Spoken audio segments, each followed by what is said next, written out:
allergies, diabetes, and epilepsy, also known as seizures disorders. So, in the school setting, requires a comprehensive, coordinated, and systematic approach. Schools can work together with parents, students, healthcare providers, and the community to provide a safe and supportive educational environment for students with chronic illnesses and to ensure that students with chronic illnesses have the same educational opportunities as do other students. So this means that many students have long-lasting health conditions like asthma, allergies, diabetes, or epilepsy. So to support these students is kailangan school is need siya mo follow a clear and organized plan. So they should work closely with parents, students, themselves, doctors, and the community. So by doing this, the school can make sure it is safe and supportive for children with this condition. So the goal is to make sure that students with chronic illnesses can learn and join school activities just like other students na dili sila ma-let off bitaw or they are unsafe. So next.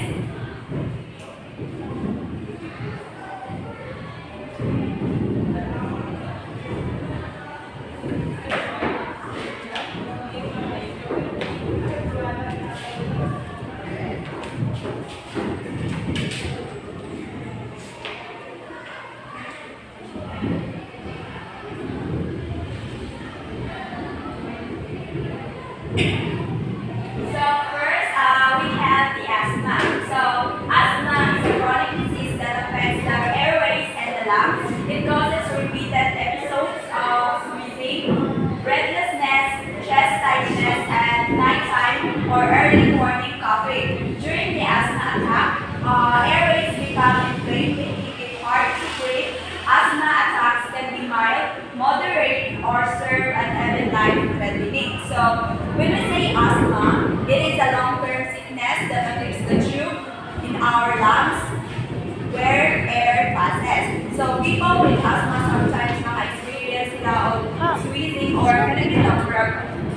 kanang mag-isog sila ng hawa, dayon, kanang itong pan sila, ma-short sila sa ilang hawa, then makafeel sila o kanang itong tightening feeling of their chest and kanang magugo, especially at night or early in the morning. So when a person has an asthma attack, the airways become swollen and narrow, so making it very hard to breathe. So mag-isog sila ng hawa. So asthma attacks can be mild, pwede siya kanang mild, moderate, or severe. And sometimes can be dangerous if dili siya ma-treat o dali. So next is we have the diabetes. So when we say diabetes, it is a chronic or long-lasting health condition that affects how your body turns food into energy. So if you have diabetes, your body either does not make enough insulin or can use the insulin it's made as well. When there is not enough insulin of your cells stop responding to the insulin, so too much blood sugar stays in the bloodstream. So over time, that can cause serious health problems, so such as heart disease, vision loss, and kidney disease.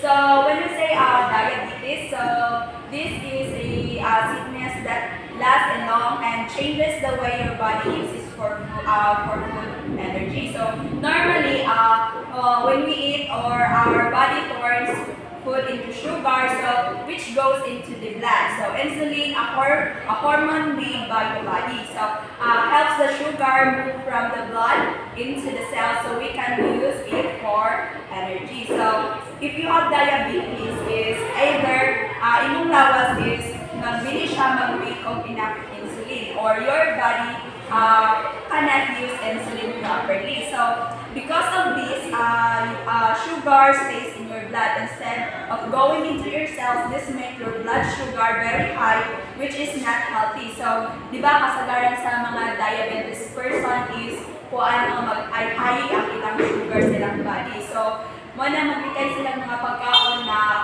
highest in sugar kay if patuloy sila nga magkaon ng mga sugary foods kay mas mulala ang ilang diabetes.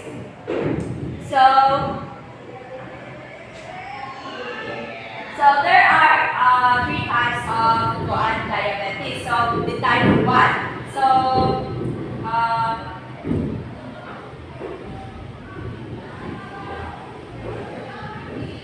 the type 1 is diabetes is known to be caused by an autoimmune reaction. The body attacks itself by mistake. So let's stop your body from making insulin. So approximately 5 to 10% of the people who have diabetes have type 1. So next is the type 2 diabetes. So your body does not use insulin well and can keep your blood sugar at normal level. So about 90 to 95% of people with diabetes have type 2. So, and the last one is gestational diabetes. So, this gestational diabetes is developed in pregnant women who have never had diabetes. So, apektado siya sa mga pregnant women. So, if you have gestational diabetes, your body will be a higher risk of health problems. So, gestational diabetes usually goes away after your body is born but increases your risk of type 2 diabetes. So later in life. So your baby is more likely to have obesity as a child or kid and more likely to develop type 2 diabetes later in life too. So next is we have the allergies. So when we say allergies are one of the most common chronic diseases. So we all know that diba, as a person is dili man siya normally nga kanang maanap perfectly. So na-uban na na yung mga allergies sa food, allergies sa mga basta something bitaw, dili comfortable lang ilang lawas So chronic allergy, a chronic disease lasts a long time or occurs often. So an allergy occurs when the body's immune system sees a substance as harmful and overreacts to it. So the substances that causes allergic reactions are allergies. So when someone has allergy, their immune system makes an antibody response called hemoglobin.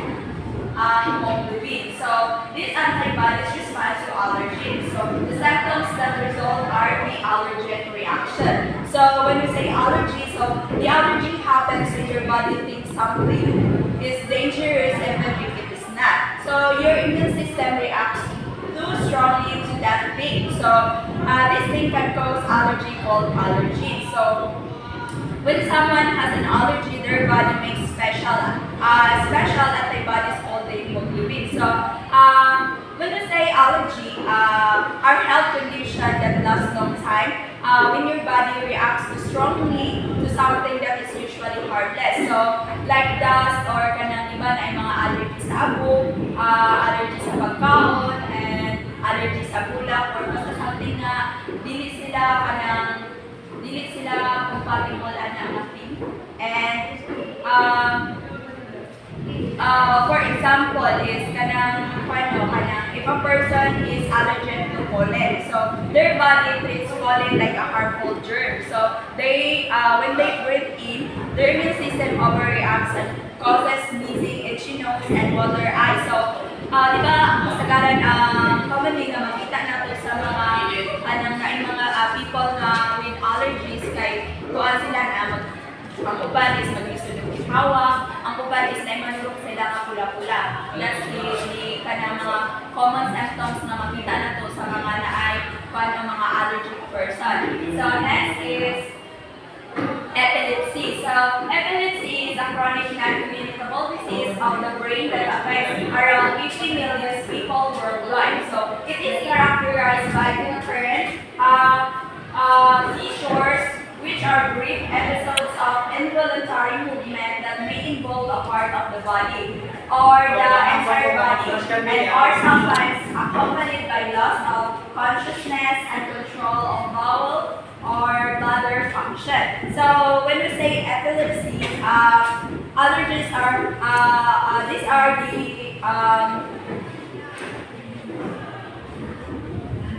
these are the people with epilepsy have seizures. So which are sudden movements or changes in the body. So they cannot control seizures. So there are like seizures can be partial or generalized. So these partial epilepsy are only part of the body moves like arm or one leg. So epilepsy is not a part.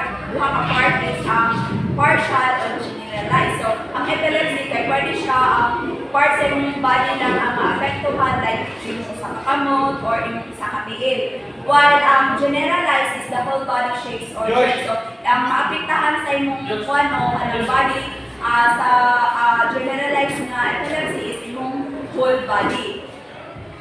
So sometimes during a seizures, a person may kanang hawan sila yapan or kanang or lost control of their bladder or bowel, di ba? Ban kay kanang magkuan sila dili nila makontrol ang ilang bladder or bowel.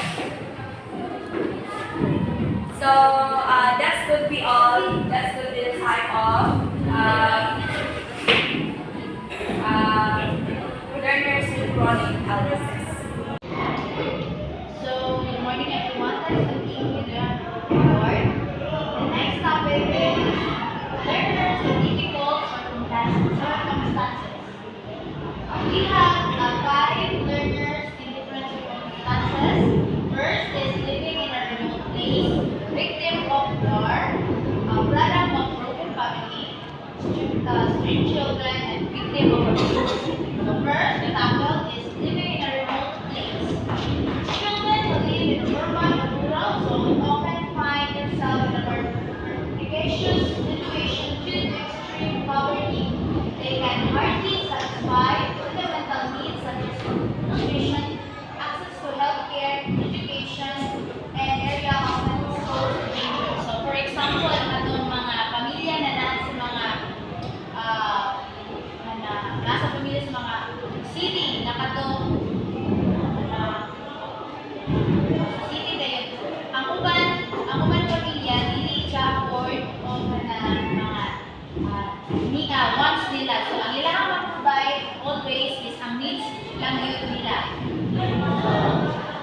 Next is victims of war. A person will suffer from the destructive action undertaken as a result of an armed conflict between 2 or more parties or countless effect of armed conflict on people who are very vulnerable and unable to protect themselves. So these victims of war, kato sila ang mga tao na apektuhan sa war, and nakakuha sila og trauma ato sa panghitabo. So the children ang uban kay ang mga bata kay dili ka eskwela kay tungod naguba ang school, naguba ang healthcare. So that is the victims of war. So product of broken family. A product of a broken family is a child whose parents are separated or no longer living together. This situation can affect the child's emotional, mental, and social well-being. Some children may feel sad, lonely, and confused, and may struggle in school or relationship. However, many children from broken families are also grown to be strong, independent, and understanding individuals. So, not all broken family is pasaway ang bata. So, duha man kayo sa broken family. Broken family na ang bata is na-depressed kay tungod sa inaning sitwasyon, kay nabulag yung mama papa. So, ang nakuha pa na ang opposite ko na is na po yung mga children, naghihimot nila ang motivation ang ilang pagka-broken sa ilang family. So, they work hard for the rest of their life. So, next is street children from rich family. These street children are one of the most vulnerable groups of urban poor. They face difficulties living in the street, and they also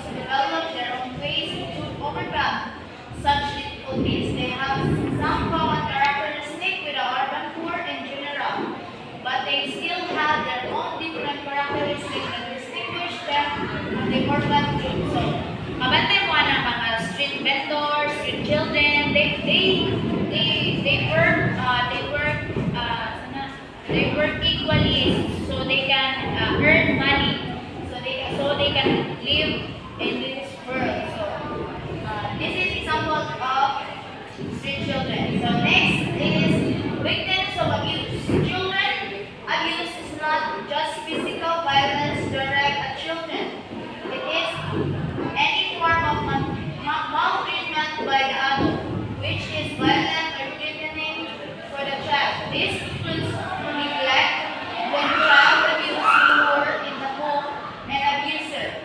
For example, the children's parents and poor caregiver, this is a form of domestic violence. So, the victims of abuse is, this is the, katulad sila mga bata na ipang-rape, dayon, bata na giabuso sa mga auntie or uncle kay ilang mama nagtrabaho, then, uban is kana inaapi-api sa ilahang for example conscious na part-time, so inaapi siya, so that is an example of an abuse. So next is, so that's all. Thank you. Now let's proceed to learnings from indigenous groups. So you know what? What is indigenous? Okay. So now let's proceed. So the Philippines is home to many indigenous people who have their own culture, language, and way of life. Their groups live in different parts of Luzon, Visayas, and Mindanao. They are rich in traditional and wisdom.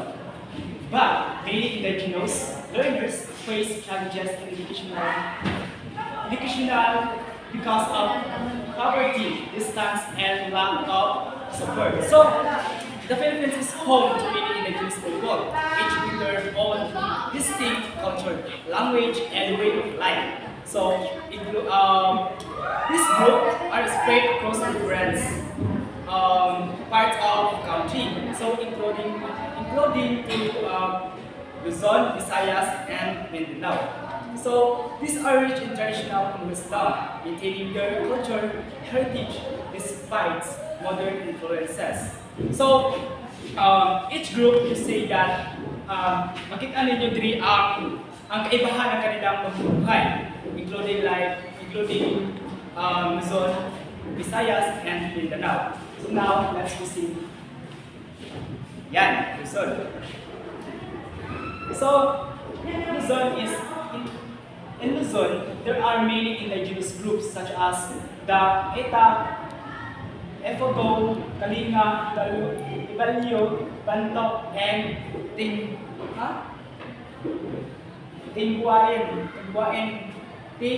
Tingguaen. So, these communities predominantly reside in the mountainous and remote areas of the Cordillera and Central Luzon, where their traditional ways of life are displayed in. However, their geographical isolation represents significant challenges for learners.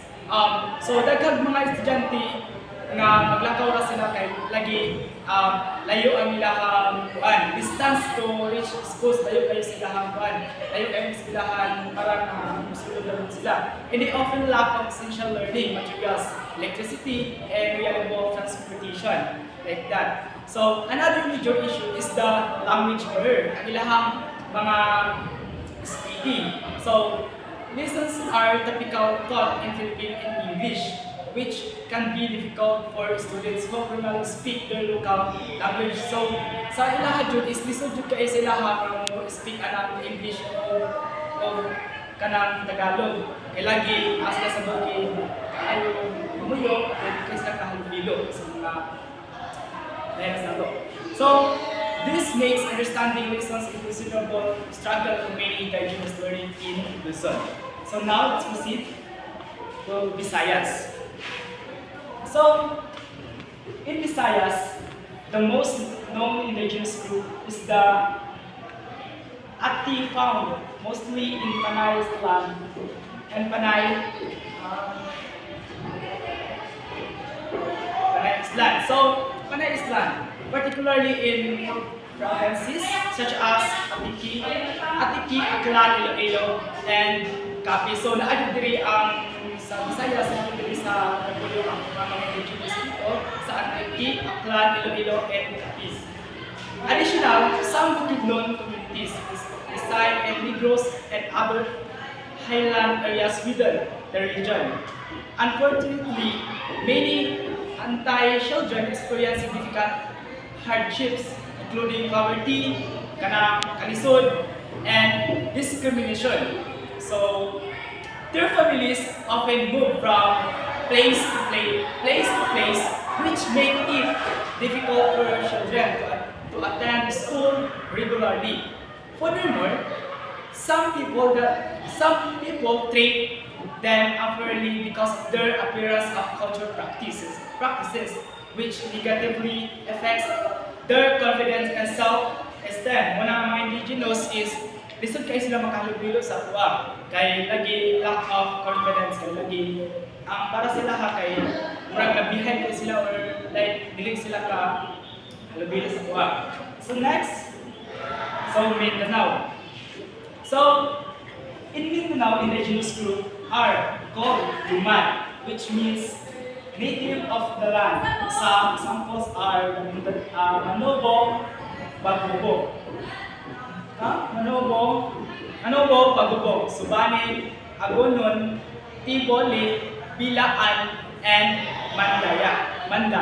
So, many Lumad learners live in remote and forested